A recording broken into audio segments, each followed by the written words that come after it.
Dinastías. Kublai Khan, la dinastía mongol.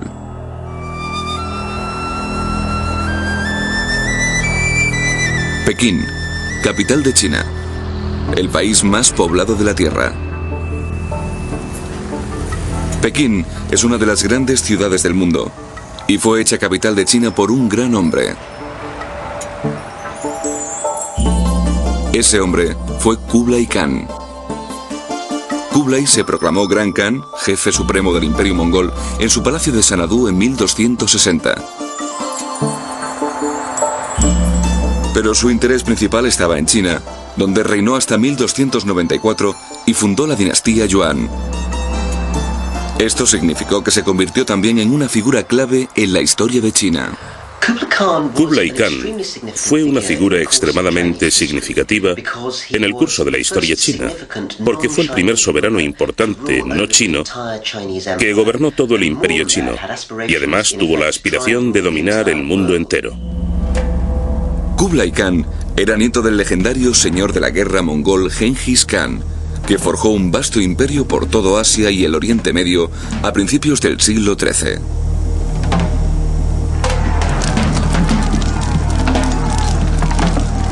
Al igual que su abuelo, Kublai Khan aplastó a sus enemigos con una fuerza brutal. Sin embargo, gobernó sus propias tierras pacíficamente. Instauró un gobierno con un sistema de impuestos y fomentó la cultura y el comercio. Hizo de Pekín la capital del imperio más grande que había existido, extendiéndose desde las costas del Mar de China hasta el Danubio en Europa y desde Siberia hasta el Océano Índico. Pero su logro más importante fue la unificación de China, una unificación que sobrevive hoy en día. Y aunque reinó hace más de 700 años, su historia sigue teniendo una gran significancia. La razón por la que Kublai Khan sigue siendo interesante hoy es porque gobernó un gran imperio multicultural y presidió una economía que inició un proceso de globalización en la Edad Media. Su imperio aglutinó muchísimas culturas y pueblos diferentes, y él fue capaz de unificarlos y mantenerlos juntos con éxito. Kublai Khan fue un visionario, pero ¿qué más se conoce de él? El viajero veneciano Marco Polo, que vivió en la corte de Kublai Khan durante más de 20 años, le describió como un hombre de estatura mediana, de cuerpo proporcionado y un rostro algo rojizo, quizá resultado de su afición a la comida y el alcohol. Pero también fue capaz de una extremada violencia, barbarie y crueldad. Forjó su gran imperio mediante una batalla tras otra. E incluso aunque empezó su carrera militar bastante tarde en su vida, su destreza en el combate no tenía parangón. Pero su carácter tenía otra vertiente muy diferente.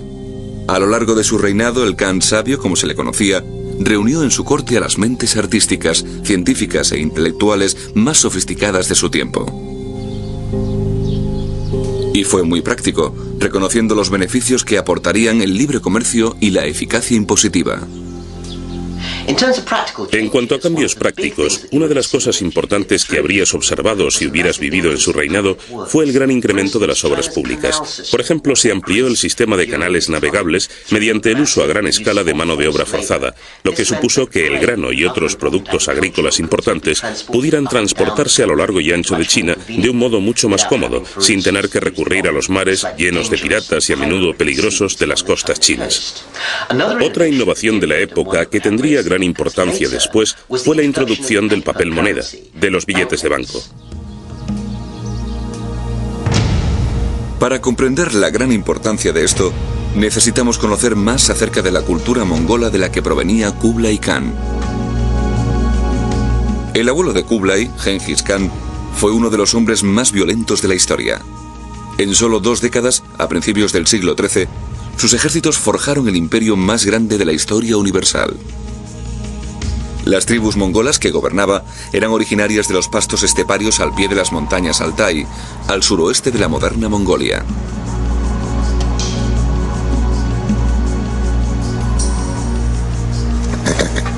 Los mongoles eran un pueblo nómada. No tenían ciudades. En su lugar vivían en magníficos asentamientos de tiendas de campaña. Era una existencia espartana que produjo una raza de hombres y mujeres extremadamente duros. En 1206, Gengis Khan se proclamó soberano universal de los pueblos de las estepas y se dispuso a organizar sus recursos militares.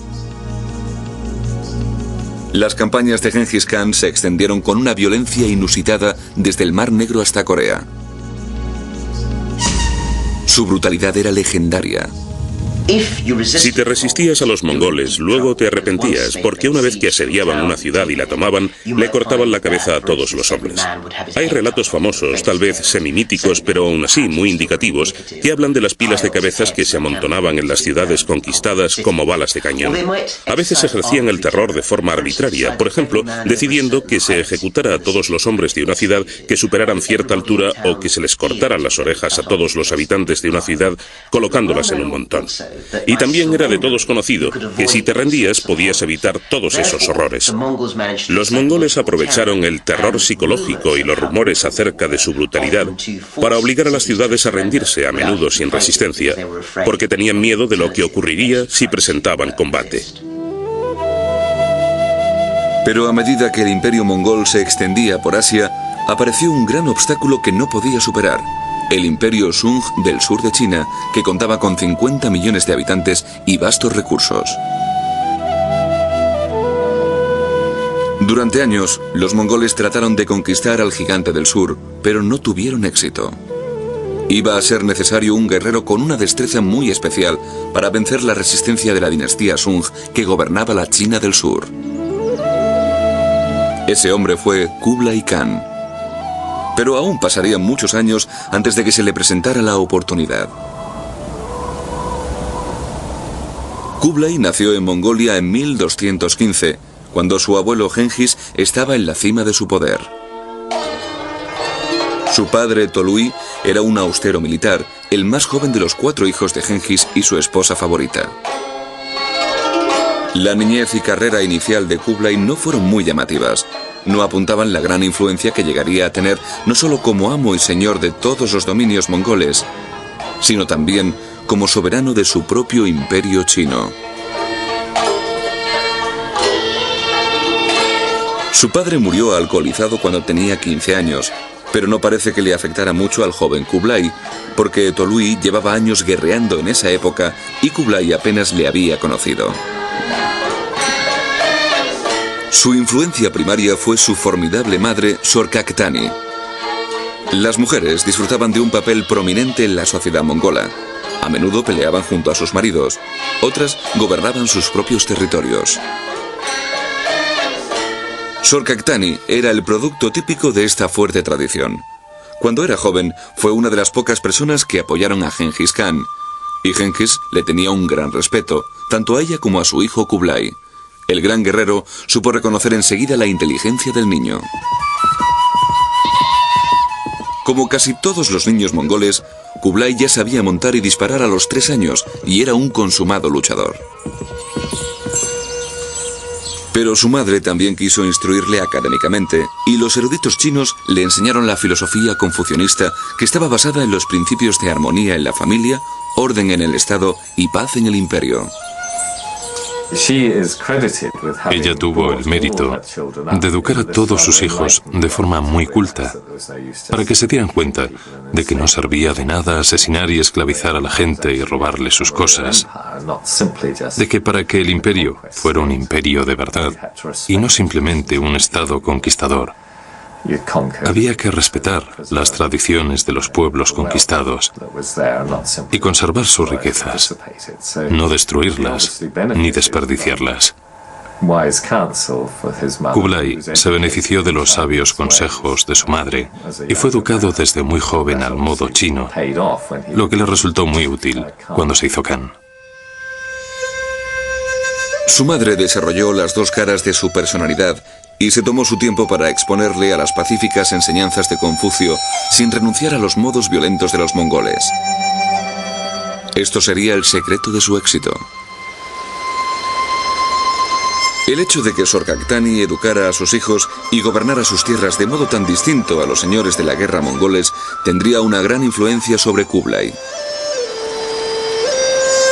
En 1236, con 21 años, Kublai recibió sus propias tierras de manos de su tío Ogodei, que había sucedido a Gengis a su muerte en 1227. Las tierras estaban en la región Hopei, al norte de China. Al principio, Kublai gobernó sus tierras desde su casa en Mongolia. Dejó los asuntos del día a día en manos de los funcionarios locales, igual que otros nobles mongoles a los que no les interesaban los asuntos rutinarios locales. Pero en su ausencia, los empobrecidos campesinos estaban siendo gravados con demasiados impuestos o les sacaban de sus granjas para emplearles en obras públicas como la construcción de carreteras. Bajo la influencia de su madre, Kublai decidió cambiar las cosas. Llevó a cabo una reforma que fue recibida con agradecimiento por los campesinos de sus tierras al norte de China. Se mejoraron las carreteras y puentes e hizo lo posible por mejorar la calidad de vida de la gente corriente. Le preocupaba de un modo que a nosotros nos parecería muy moderno, el bienestar de los pobres y los marginados. Esto suponía suprimir los impuestos durante un periodo de tiempo determinado en las zonas que habían sufrido guerras, sequías o hambrunas, hasta que pudieran poder permitirse volver a cumplir con sus obligaciones con el tesoro público. Y en lugar de pagar impuestos, a menudo se les proporcionaban alimentos o subvenciones monetarias para ayudarles a superar el bache. Así que desde una temprana edad, Kublai empezó a demostrar las cualidades de un soberano progresista e ilustrado. Amplió el sistema postal, que era el más avanzado del mundo. Esto abrió las puertas al comercio y aseguró que los mensajes llegaran a las zonas más remotas.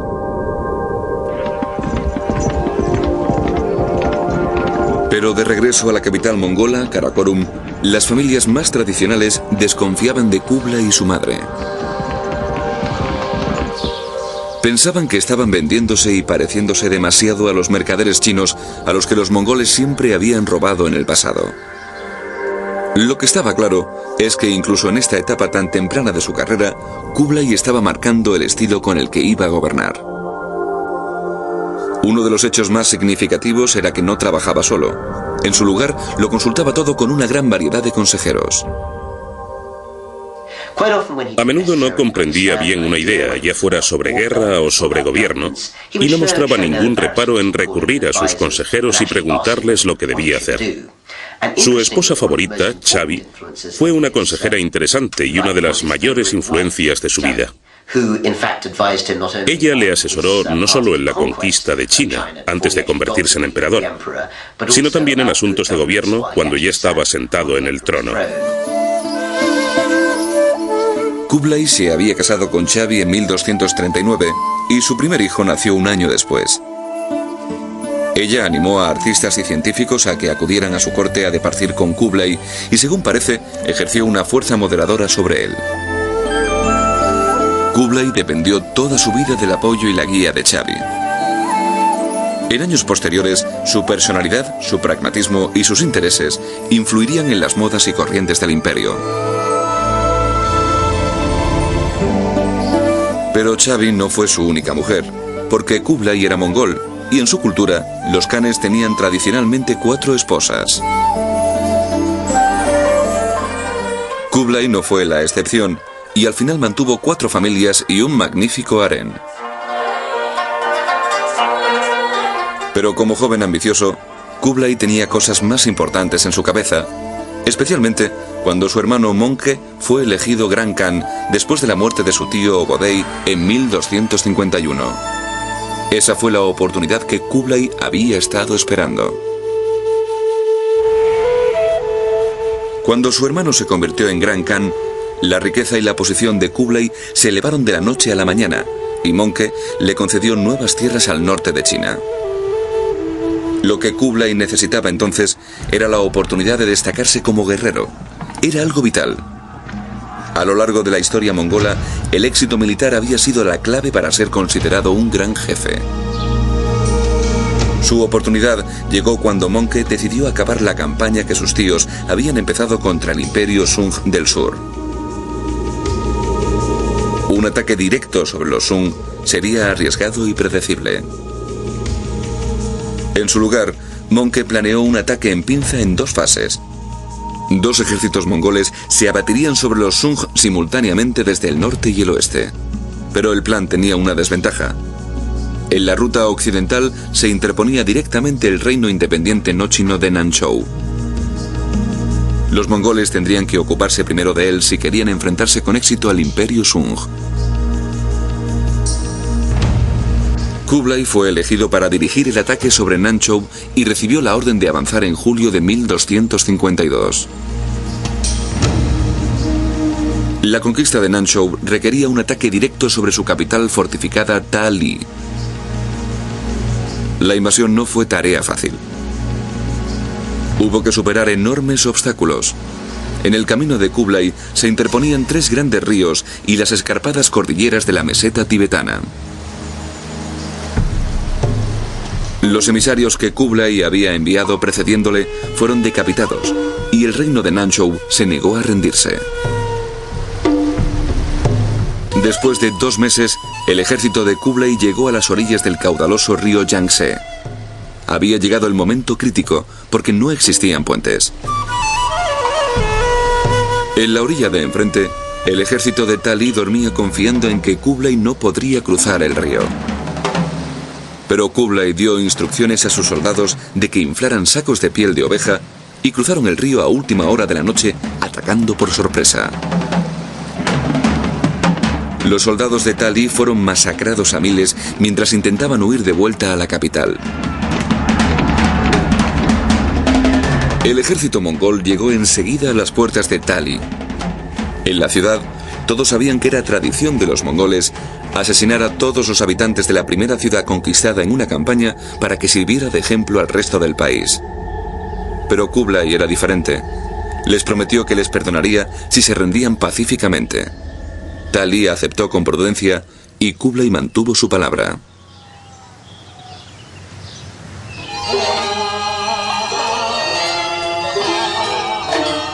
Victorioso, Kublai regresó al norte de China y empezó a construir una nueva e impresionante capital. La llamó Shangtu y se construiría en estilo chino en las tierras entre Mongolia y China.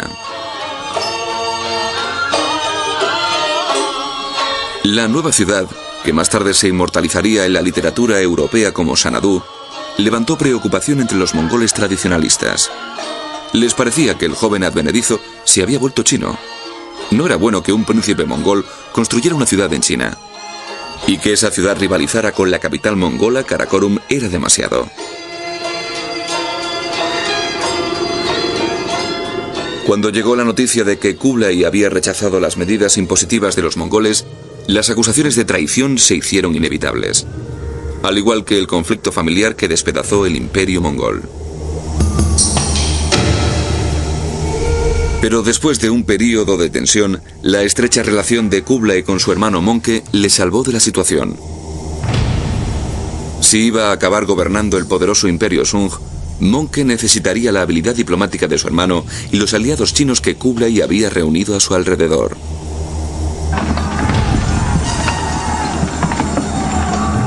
A Kublai le dieron el mando de uno de los 4 grandes ejércitos mongoles que partió de Shangtu en 1258. Los ejércitos mongoles avanzaron con rapidez hacia el centro de China, pero cuando llegaron a orillas del río Yangtze, ocurrió un desastre. El duro clima del sur afectó seriamente a su salud. Möngke cayó gravemente enfermo de disentería y murió de repente.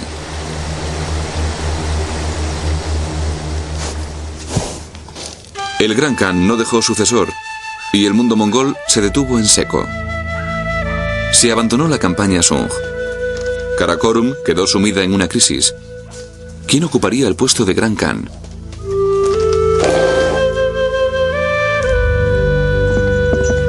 Los nobles se apresuraron a ir a Karakorum desde las 4 esquinas del imperio mongol. Pero Kublai no dio la vuelta. Le había costado años llegar a donde estaba, y pensó que cuanta mayor parte del sur de China tuviera bajo su control, mayor sería su base de poder frente a los demás jefes mongoles. La conquista final de las tierras que se habían resistido a su padre y a su abuelo demostraría a las familias nobles su grandeza militar y su adecuación al puesto de Gran Khan. Así que Kublai trató de acabar con los Sung antes de regresar al norte. Continuó luchando durante 2 meses, cortando la línea principal de suministro de los Sung a través del río Yangtze. Los Sung fueron presa del pánico. El primer ataque les había cogido por sorpresa y estaban en verdadero peligro de sufrir un colapso total. Pero Kublai no pudo aprovecharse de la situación porque la patria mongola se encontraba en crisis. Su mujer le suplicó que regresara al norte para enfrentarse a la posibilidad de una guerra civil, a pesar de la oportunidad que tenía de aplastar a los Sung de una vez por todas. La amenaza en el norte venía del hermano más joven de Kublai, Arik Boke, que se había quedado en la capital, Karakorum. Había 2 rivales, y es importante entender lo que ambos representaban. Porque Arik Bok era un mongol de la vieja escuela, es decir, que quería que el dominio mongol se ejerciera como siempre se había hecho. Quería que los mongoles gobernaran desde la estepa, que era su patria ancestral, que funcionaran como un estado conquistador, lo que implicaba que se dedicaran a invadir y saquear gobernando como extranjeros, simplemente dominando las zonas que conquistaban. Pero Kublai representaba un enfoque muy distinto. Había estado en China varios años y contaba con los recursos de una gran civilización milenaria como respaldo. Era la figura más importante de lo que entonces era aún solo una provincia de China, parte del imperio. Pero a muchas familias mongolas no les gustaba el nuevo estilo de Kublai y su amor por las ciudades y la cultura china. Vieron en Arik Boke la ocasión de recuperar sus raíces mongolas oponiéndose a Kublai. Se convocó un consejo secreto y se planeó una rebelión. Entre los que se levantaron contra Kublai estaban los hijos del fallecido Monke, su viuda y los nietos del anterior Gran Khan, Ojedi. Era una alianza formidable. Proclamaron a Arik Boke como el verdadero Gran Khan y marcharon sobre Shantu y Shuntu, la antigua capital del norte de China, ambas ciudades clave en el reino de Kublai. La mujer de Kublai, Chabi y sus consejeros le enviaron un mensajero tras otro informándole del peligro de que Arik se convirtiera en Gran Khan. Al final, Kublai tuvo que ceder a la presión y cabalgó hacia el norte, retrocediendo sobre el territorio que tanto le había costado conquistar. Dejó una guarnición en Shuntu y discutió con sus asesores lo que convendría hacer a continuación. Fue un momento crítico en su vida.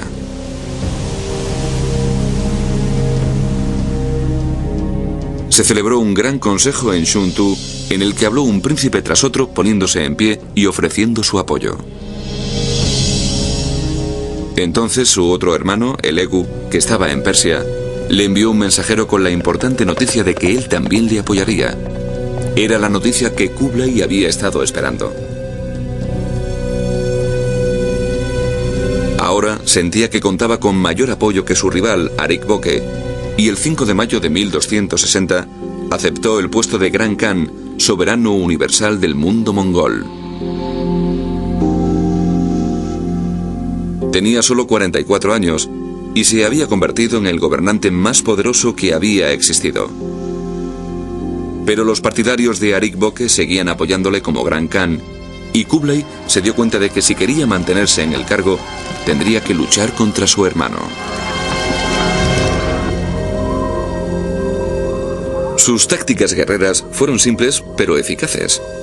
Kublai cortó las líneas de suministro de Karakorum, dejando que Arik Boke se muriera de hambre. Luego marchó sobre la capital mongola con todo el poderío del norte de China apoyándole. Arik Boke se dirigió al sureste para salir a su encuentro y en 1261 los dos ejércitos se estrellaron en la frontera china. Las fuerzas de Arik Boke eran inferiores en número y en estrategia, y enseguida quedó claro que no eran rival para las de su hermano, así que Arik viajó hasta Shangtu y se rindió. Ahora Kublai sí tenía algo que celebrar, y las celebraciones mongolas eran algo digno de contemplar.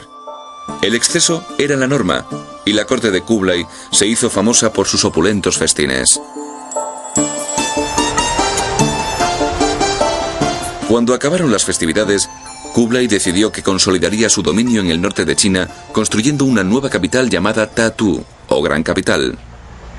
El lugar que eligió fue el actual Parque de Beai en el moderno Pekín. Las obras empezaron en 1266 y requirieron el trabajo de 30.000 hombres durante 5 años. Pero mientras se construía, la expansión territorial de Kublai continuó. En ese momento, controlando la patria mongola y el norte de China, puso en el punto de mira el objetivo que había eludido a los grandes khanes durante generaciones: conquistar a los Sung y unificar China bajo la bandera mongola. Pero Kublai era buen diplomático a la vez que gran guerrero, y al principio trató de convencer a los Sung con promesas de autogobierno y prosperidad bajo dominio mongol. Pero sus ofertas cayeron en oídos sordos. Los Sung no tenían intención de someterse a un bárbaro.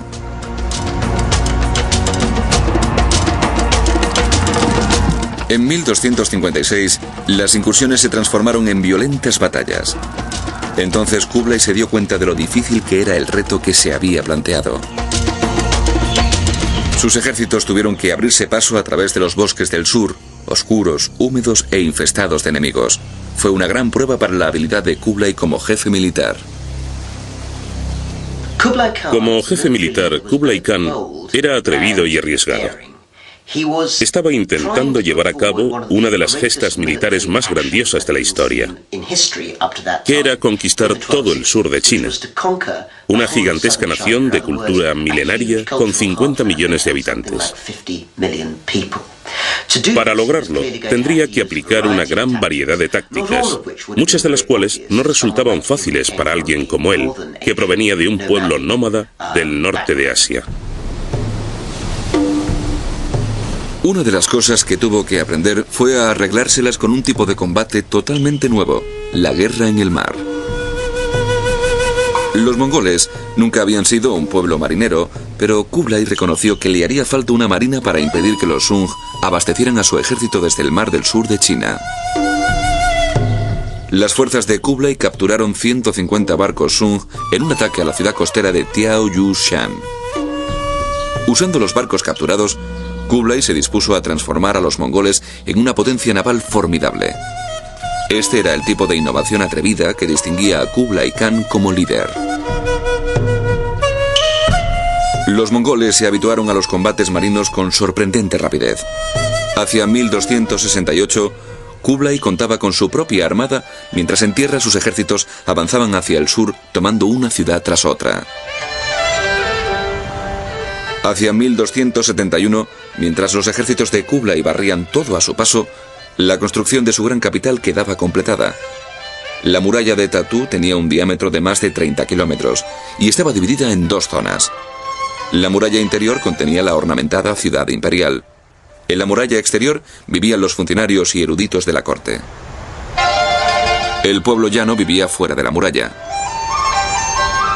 La ciudad prohibida, que se construyó más tarde bajo la dinastía Ming, se encuentra situada en el lugar donde Kublai ofrecía lujosos banquetes a su corte. En Tatu, Kublai vivía rodeado de lujo, con asistentes y bellas concubinas a mano que satisfacían todos sus deseos.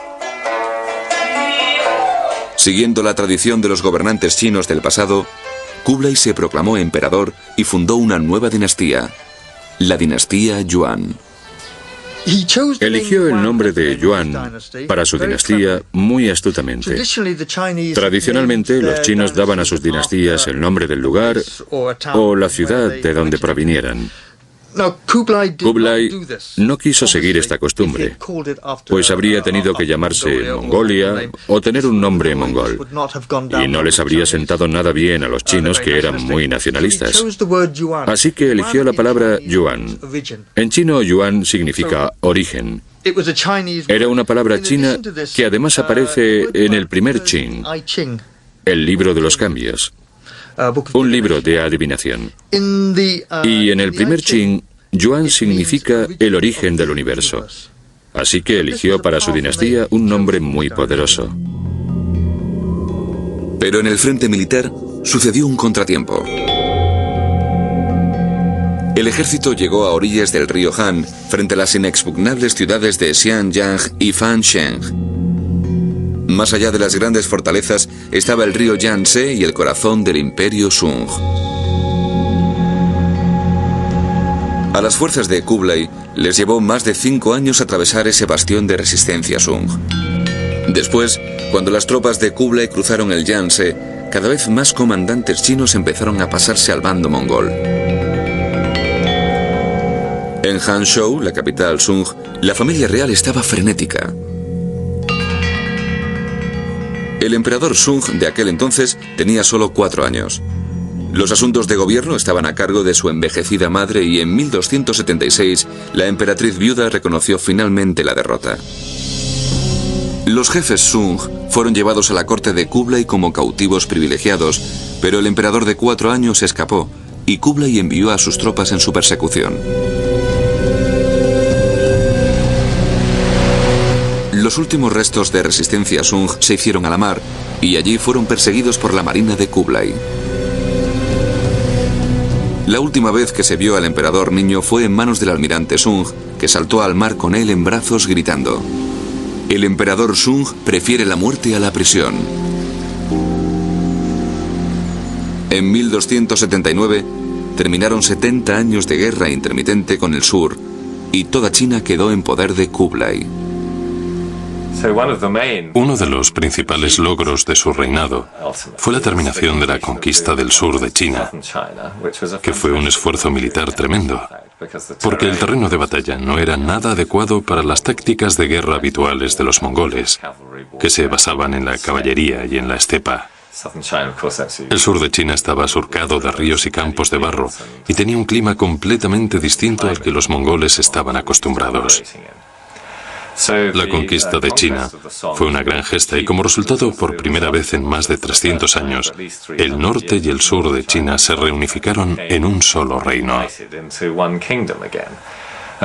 Y probablemente ese sea su mayor logro, cuyos resultados aún son visibles hoy en día.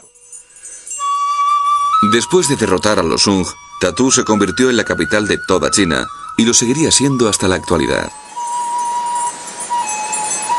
Una de sus prioridades fue mejorar las comunicaciones entre el norte y el sur. Para lograrlo, Kublai empleó a 3 millones de trabajadores que ampliaron el Gran Canal para llevar grano desde el fértil sur hasta la ciudad imperial. Kublai podía contar ahora con los recursos de la nación más avanzada de la Tierra. Los Sung eran líderes mundiales por la calidad de sus productos y sus concurridas rutas comerciales convirtieron a Kublai en uno de los hombres más ricos de la Tierra. El imperio mongol tenía el ejército más grande de Asia, la flota más grande, el pueblo más próspero y la ciudad más grande del planeta, Hanzhou. Fue una gesta espectacular para Kublai que consolidó su posición como Gran Khan. Kublai trató bien a la depuesta familia real Sung y prohibió a sus tropas que saquearan las riquezas del sur. Kublai sabía que tenía que ganarse al pueblo del sur si quería conservar unida a China. Para lograrlo, se aseguró que el sur obtuviera las mismas ayudas a la recuperación de la guerra que había tenido el norte. Introdujo sistemas para incentivar el crecimiento económico y el desarrollo agrícola.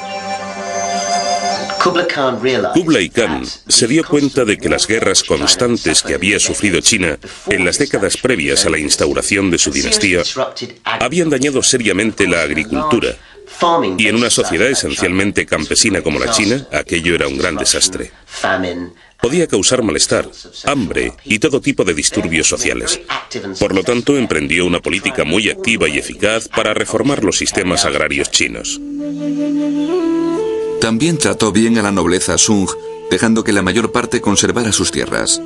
Los que se habían rendido fueron perdonados, y se trató bien a los distintos grupos religiosos. De hecho, en materia religiosa, Kublai se mostró tolerante con todos los credos de sus dominios. Budistas, taoístas y musulmanes hallaron todo su sitio en el imperio. Empleó en su corte a muchos musulmanes y estos le consideraban un gobernante favorable hacia ellos. Lo mismo puede decirse de los budistas. A los budistas les gustaba y le consideraban uno más de ellos. Y los confucianistas sentían un gran respeto por Kublai. Kublai quiso contar con muchos confucianistas en su administración. Entre sus asesores más cercanos se encontraban seguidores de Confucio. Kublai fomentó la lectura de los clásicos confucianistas, por lo que estos vivieron muy bien bajo los mongoles. En muchos sentidos, se portó bien con todo el mundo. Esto es especialmente cierto para los mercaderes. Kublai mejoró su condición e introdujo medidas para incentivar el comercio por todo el país. Como resultado, transformó su reino en un centro global del comercio. Tradicionalmente, los mercaderes habían sido despreciados por los chinos, especialmente por los confucianistas. Bajo Kublai, su posición mejoró. Se les llamó otak y se favoreció el comercio y a los comerciantes. Fue una época de expansión para los mercaderes. Su posición se vio considerablemente elevada bajo los mongoles. La corte mongola se hizo cada vez más comercial y trajo a toda Asia un período de gran prosperidad. Los mercaderes de lugares tan lejanos como Venecia, Alemania, Indonesia y Persia acudían a aprovecharse del florecimiento de nuevas ideas en el arte y la tecnología. Kublai se convirtió en un mecenas del arte y la pintura china y floreció la cerámica y el teatro. Parecía que el guerrero se había transformado en un gobernante culto y civilizado. Reconoció que para lograr la estabilidad tras el éxito de su conquista, tendría que gobernar con justicia. El sistema legal de estilo chino era la pieza maestra de la situación estable que había logrado en el norte.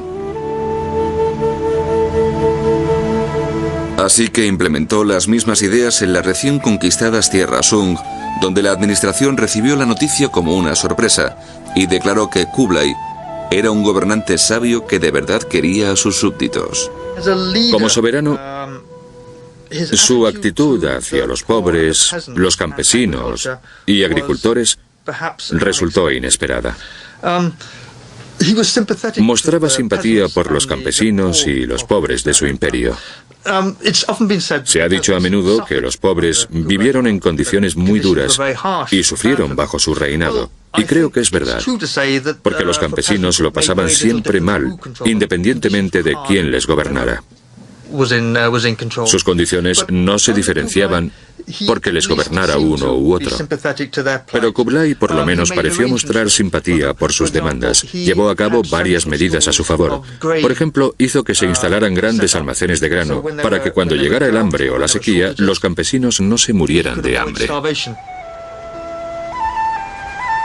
Para que el cambio de dinastía no fuera tan brusco, Kublai se aseguró de que su sistema de gobierno resultara familiar para los chinos.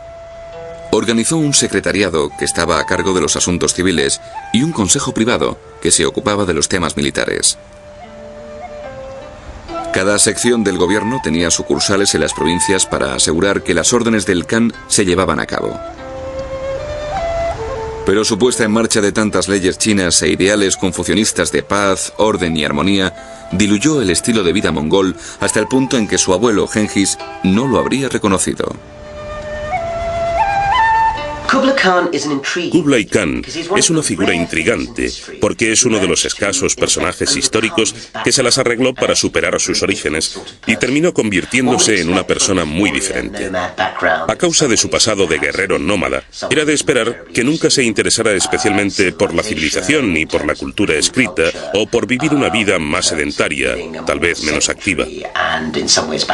Pero de hecho, una vez que conquistó China, abandonó la mayor parte del bagaje nómada en el que se había formado y en su lugar se convirtió, en muchos casos, en el típico gobernante chino al estilo de Confucio. Constituyó un increíble ejemplo de asimilación política. Para Kublai tenía sentido gobernar China como lo hacían los chinos, pero no cabía duda de quién ostentaba el poder. Los mongoles simplemente se insertaron en lo alto de la escala social. Después venían los asiáticos centrales y occidentales, seguidos de los chinos del norte y, en lo más bajo de la pirámide, los chinos del sur. Kublai reforzó un estilo de vida basado en una civilización campesina y urbana que había sido todo un éxito, pero en el fondo siguió siendo un mongol que ansiaba nuevas conquistas.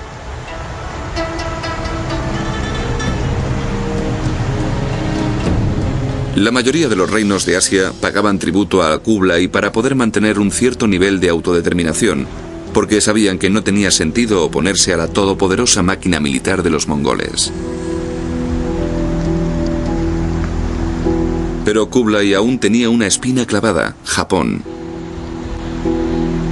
Había enviado muchas peticiones para que Japón le aceptara como emperador, pero cada oferta era contestada con la ejecución de sus emisarios. Era el desafío que había estado esperando. Alistó a los reticentes coreanos como tripulación de los barcos Sung que había capturado y organizó su primera invasión de Japón en 1274. Un ejército de 20.000 hombres de infantería y caballería alcanzó la isla de Iki y derrotó a las tropas japonesas locales. Pero al avanzar el día, el tiempo empezó a cambiar y se desató una tormenta que atrapó a la flota en medio de su furia y la destruyó. Pero Kublai no se desmotivó por ese fracaso. Los informes que había recibido del primer ataque mostraban que los mongoles eran superiores a todos los niveles. No habían sido más que víctimas de la mala suerte. Así que lanzó una segunda invasión en 1281 con un ataque en dos frentes desde el norte y el sur de China. Los comandantes tenían que reunirse en la isla de Iki y fusionarse en el centro de la bahía de Hakata. Pero los japoneses estaban mejor preparados que la primera vez y las fuerzas de Kublai se encontraron con una fiera resistencia. La lucha se prolongó durante 2 meses sin muchos avances. Y entonces ocurrió el desastre. Llegó otro tifón que estrelló los barcos mongoles contra las rocas. Casi todos se hundieron. Las tropas mongolas atrapadas en tierra contemplaron con horror cómo desaparecía bajo las aguas su único medio de huida. Las enfervorecidas tropas japonesas los derrotaron rápidamente, pero Kublai no quiso darse por vencido ni siquiera entonces. Después de esa derrota terrible y tremendamente costosa en términos de hombres y equipo, pero también financieramente, estaba decidido de un modo muy testarudo a asestarle otro golpe a Japón. Pero afortunadamente en esta ocasión, sus asesores militares y políticos se lo desaconsejaron y desistió. Esto demuestra que quizás su juicio no fuera tan bueno, o que estuviera ansioso por seguir cumpliendo con la imagen ideal de gran jefe mongol como héroe conquistador, como jefe militar conquistador, y se estuviera quedando sin vecinos a los que conquistar. Pero después de la segunda derrota y del consejo que le dieron, Kublai decidió abandonar sus campañas militares y empezó a implicarse cada vez más en los placeres decadentes de la vida cortesana. En días de festín se daba de comer a 6.000 personas de una sola sentada en su palacio de Tatu. Pero en 1281 le golpeó la tragedia. Su adorada esposa Chabi falleció y 4 años después moría su hijo y heredero Chen Qin. Era más de lo que Kublai podía soportar. Quedó abatido por el dolor y nunca se recuperó de su pérdida. Hay que mencionar que su gobierno empezó a declinar en muchos sentidos en la última década de su reinado después de la muerte de Xavi. Las crónicas de la época muestran a un emperador más bien pasivo y proclive a beber demasiado y a comer más de la cuenta. Se puso muy obeso y de algún modo perdió el interés en seguir siendo el gobernante tan activo y comprometido que había sido cuando tenía a su mujer a su lado. Pero sobre esa época no había perdido solo a su esposa, sino también a los fieles asesores en los que tanto confiaba, que había reunido en torno suyo y que habían muerto de viejos. Una nueva generación de consejeros chinos y musulmanes corruptos por su poder se había instalado en la corte. Pero Kublai estaba cada vez más interesado por los placeres, dejando el grueso de decisiones menores a la corte. Kublai pasó sus últimos años aislado. Cada vez se consolaba más con el alcohol y la comida. Se puso gordo y enfermó de gota. Hacia 1294, Kublai se había retirado de la vida pública y había perdido el entusiasmo por las celebraciones que solía adorar. La corte de Tatú, que había sido un lugar lleno de alegría e ilusión, se volvió triste y deprimida. En febrero, cuando contaba con 80 años, la vejez y los excesos acabaron con él. El gran Kublai Khan murió solo en su palacio.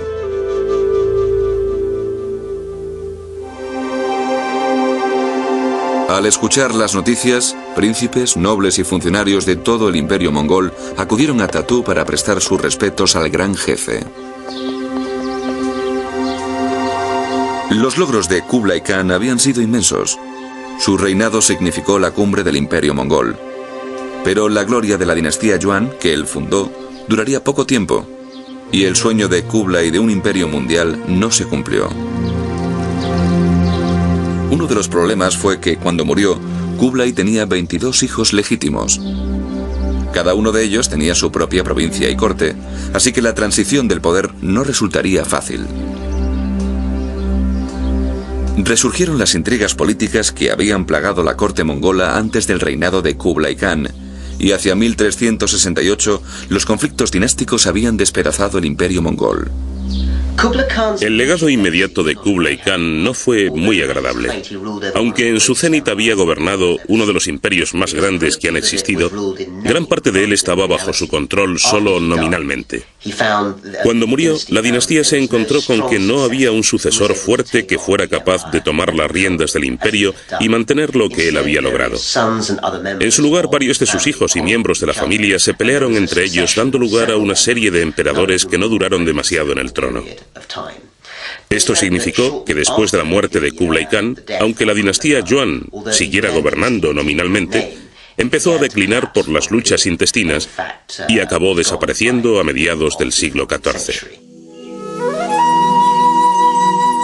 La gran esperanza de Kublai había sido que las tierras que conquistó permanecieran para siempre en manos mongolas.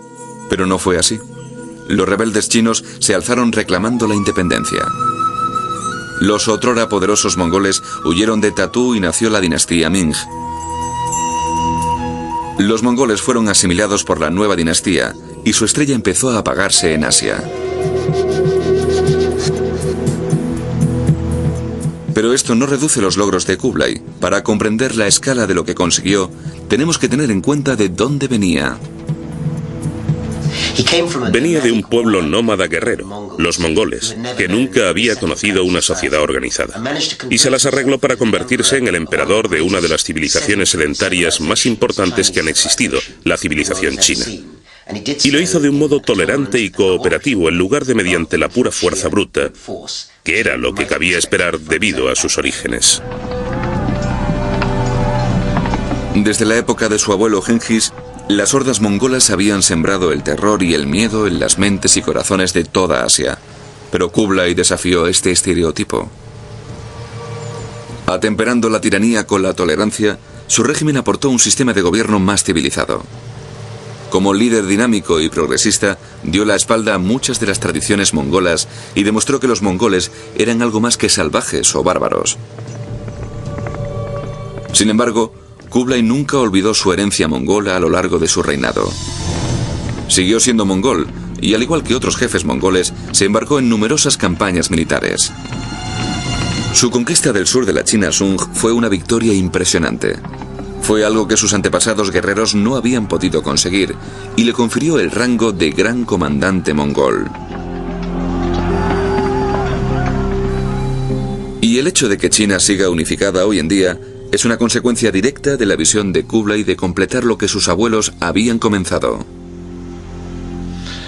Creo que la base de su grandeza fue su capacidad para superar sus orígenes. Fue capaz de superar su pasado nómada buscando algo mejor. Tuvo la visión de que podía abarcar otras culturas, otros pueblos y otras áreas de conocimiento y asumir el gobierno de China. Creo que su grandeza reside en el hecho de que fue capaz de lograrlo, que tuvo la visión para ser capaz de hacerlo. El triunfo más espectacular de Kublai fue personal.